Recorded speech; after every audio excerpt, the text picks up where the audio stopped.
The Galactic Council's final transmission was concise: do not dig beneath Earth's surface. It was less a warning and more a death toll, a quiet obituary for the dozens of interstellar civilizations that had tried. The Andalith Consortium vanished within days of activating their drills. The Zorth Dominion suffered a technological collapse so absolute that their homeworld was now a pre-industrial wasteland. The mighty Krell Imperium, whose fleets had conquered half the known galaxy, simply ceased to exist, leaving behind hollow ships drifting in the void. And yet humanity remained, watching, waiting, wondering. The warnings only made them more curious. Captain Elias Voss hated bureaucracy, which made him an odd choice for leading a mission backed by half of Earth's remaining governments, but there was no one better. He had survived 2 wars, 4 Black Ops missions gone wrong, and 1 particularly volatile marriage. He was pragmatic, level-headed, and, most importantly, willing to gamble when the stakes were absurdly high. And this was as absurd as it got. His team sat around the metal briefing table aboard the Rocinante, their drilling vessel designed for deep Earth excavation. Each of them was here because they brought something no alien race had: a refusal to accept reality as an absolute. Dr. Imani Patel was humanity's finest geophysicist and engineer. She had once built a functioning seismic stabilizer out of spare parts and 2 broken coffee makers. She thrived in chaos, and Earth's subsurface was the definition of chaos. Cyrus Cy Monroe, the historian, was the wild card Voss hadn't wanted, but quickly realized he needed. He saw patterns where others saw madness, connecting ancient myths to scientific anomalies with unsettling accuracy. The fact that he was grinning like a man about to uncover a cosmic joke didn't inspire confidence, but Voss kept him on board. And then there was Bax O'Malley, a former smuggler, opportunist, and survivalist. He had once survived a full week in the vacuum of space with only a malfunctioning suit and a lot of bad decisions. If something went sideways, Bax would be the one to drag them back to the surface, kicking, screaming, and cursing if necessary. Voss folded his arms and looked at them. Every alien race that tried to dig below our planet's surface disappeared. Why do we think we'll be different? Bax smirked. Because we don't know when to quit. The Rocinante plunged into the abyss. It was no ordinary descent. Unlike past attempts that used brute force drilling, humanity's approach was a mix of innovation and reckless adaptability. Imani's equipment used controlled seismic waves to guide their path, shifting around the anomalies that had killed previous expeditions. The deeper they went, the stranger the readings became. They passed structures that defied explanation, impossibly smooth tunnels lined with an unidentifiable metal, petrified remains of something not human, and energy signatures that flickered in and out of existence. Seeing this, Imani muttered, adjusting her visor, this metal isn't natural.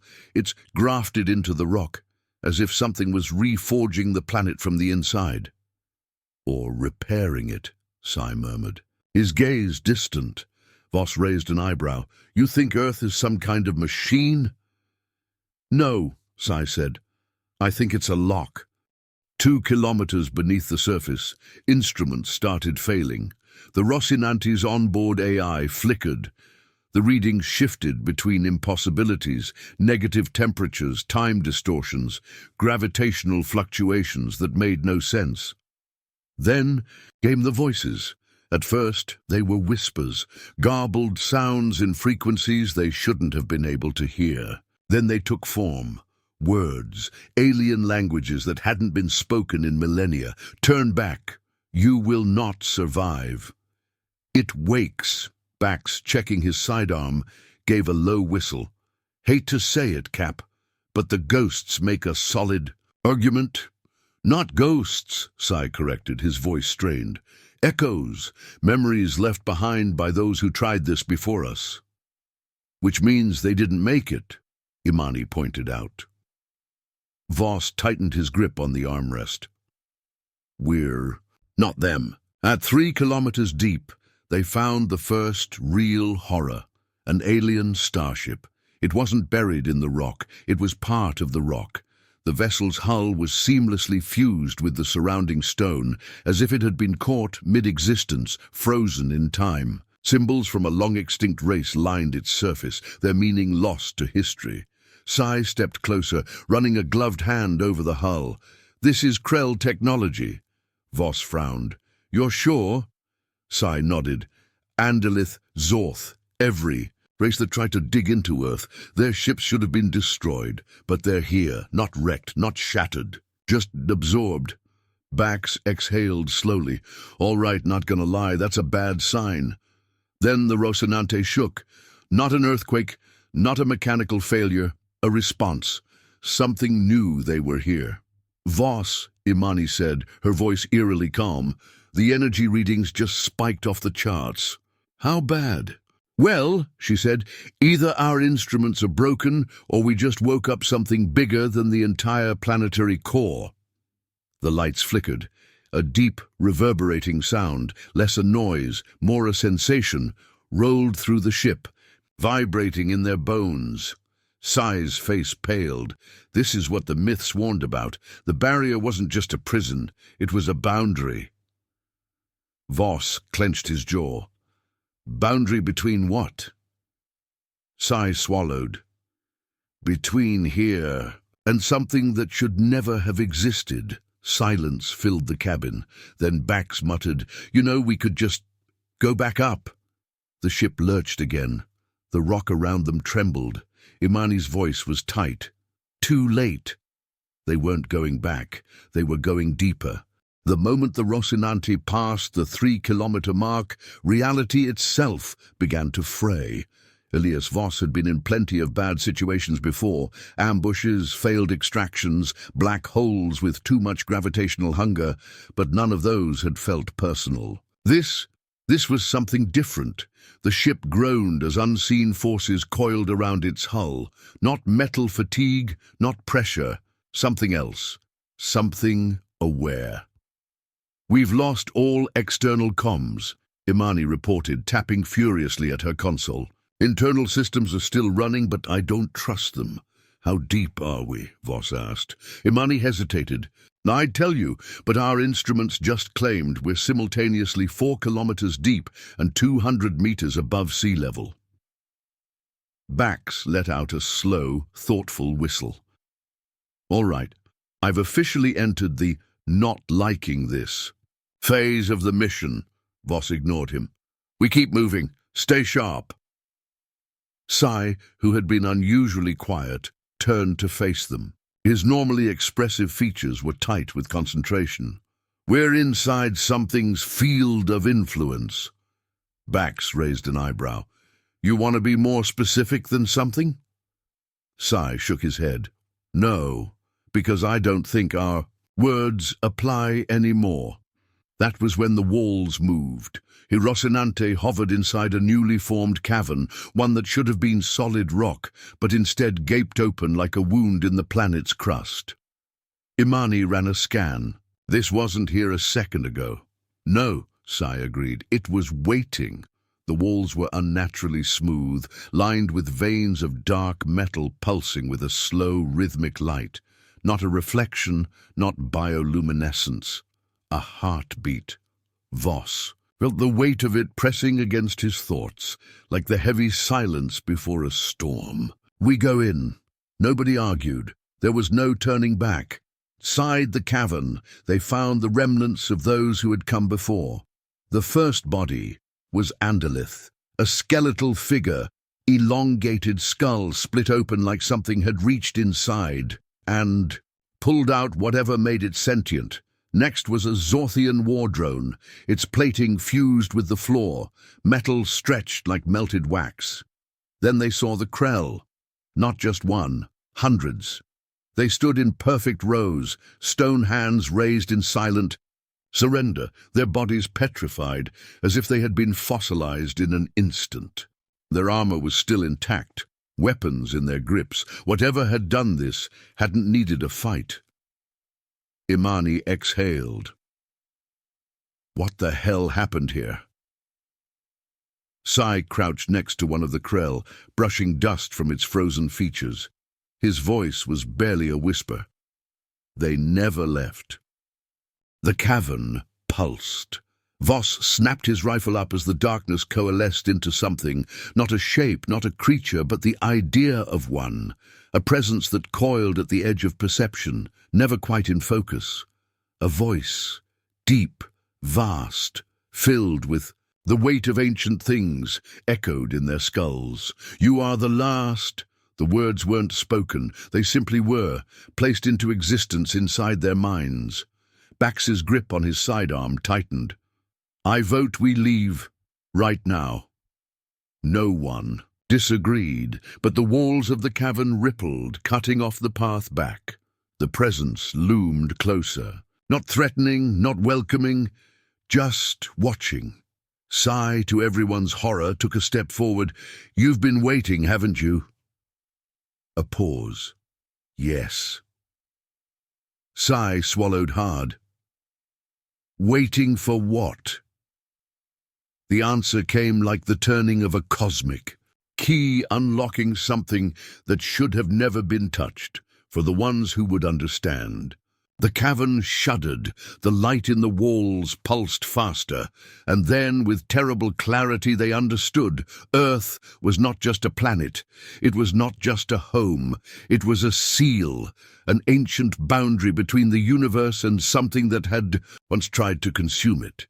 Every civilization that had dug too deep had met the same fate, not because they had been killed, but because they had been woven into the seal itself, absorbed, used to strengthen the boundary. The Krell, the Andalith, the Zorth, all of them had become part of the prison, and now it was humanity's turn. Voss took a slow breath, his mind racing. No, not us, not today. Imani was already moving, fingers flying over her scanner. The field, whatever's keeping this structure stable, has a pattern. If we disrupt it, we get out, Voss finished.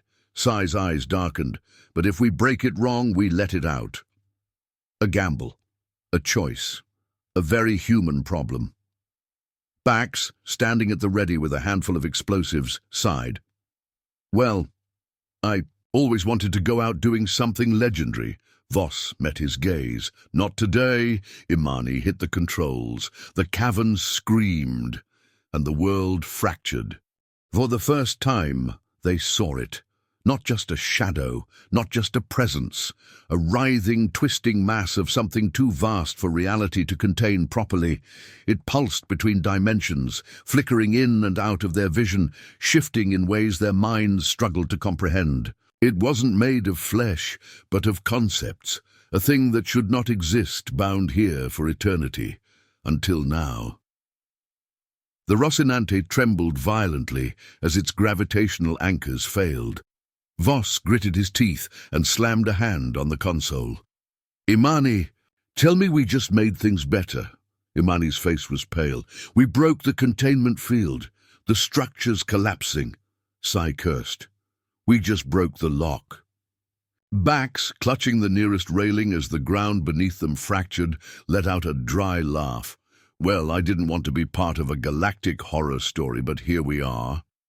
Voss made a decision. We're getting out. Now.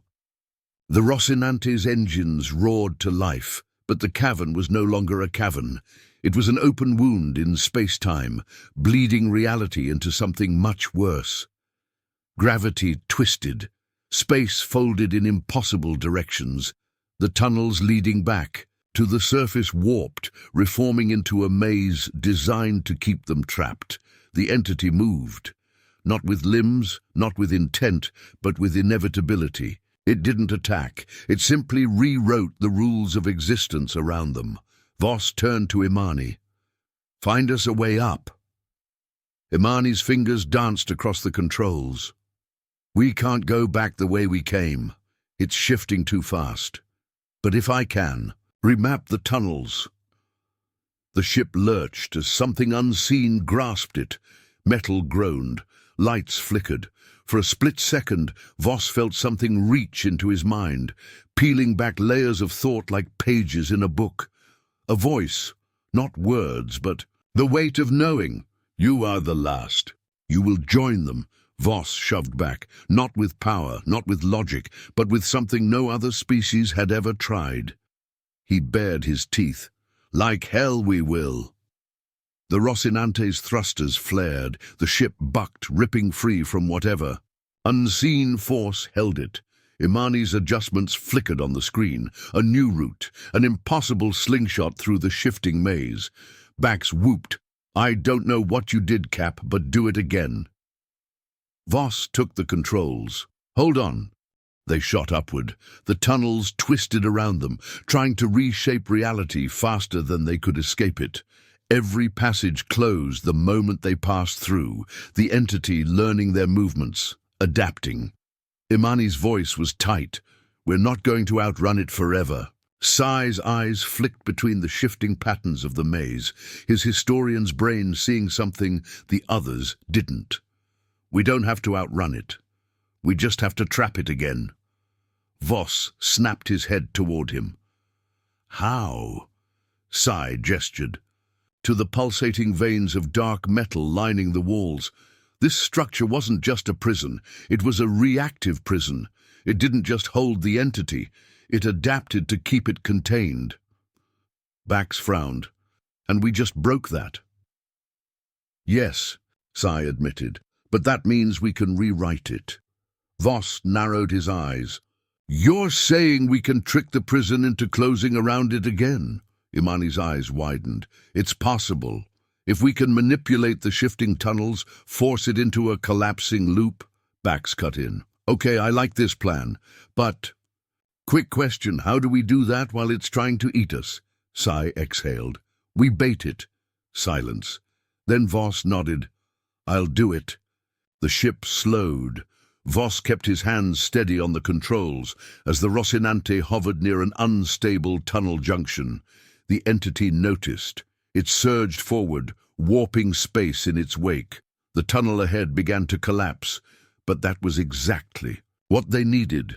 Voss shouted, Imani, now! She activated the modified pulse. The surrounding structures reacted, interpreting the disturbance as a containment breach. The maze snapped shut. The entity realized the trap too late.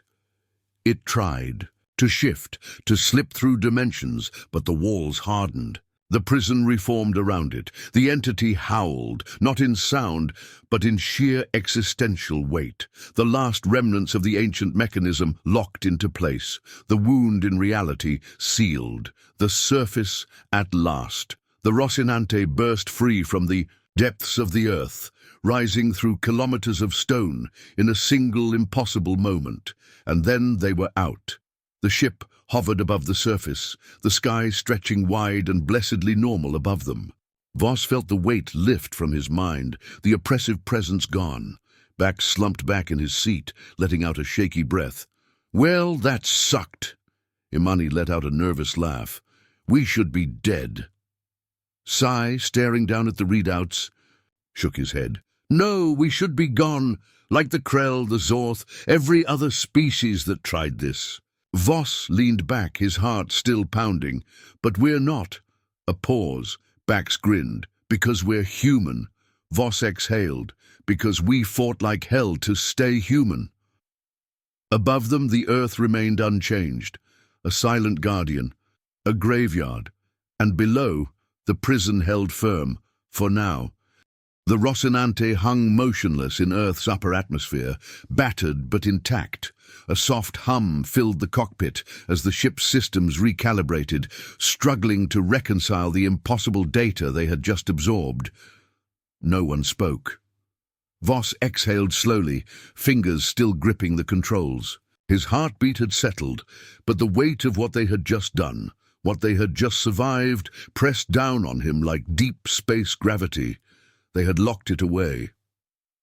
Again. But for how long?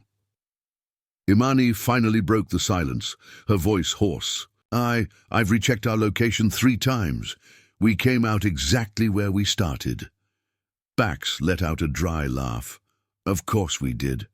Wouldn't be a proper nightmare if it didn't mess with our heads one last time. Sai, still staring at the ship's scanners, didn't look up. It wasn't just messing with us. His fingers tapped against the console, calculating something. It let us go. Voss turned. No, we sealed it. Sai's eyes were distant. Did we? Or did we just close the door after it stepped out? The words hung in the air like a curse. Imani's hands tightened into fists. That's not possible. We reactivated the prison. It reformed around it. Sai nodded slowly. Yeah, but that doesn't mean it didn't learn. Every other species that came before us, they broke the lock and were absorbed. But us, he met Voss's gaze. We fought back. We changed the rules. Voss felt a cold weight settle in his chest. They had done something no other species had, survived the encounter, escaped. And if that entity was capable of learning, then it knows, Voss said softly, it knows we exist. No one responded. The ship's console beeped, cutting through the silence. Imani frowned and checked the display. That's impossible.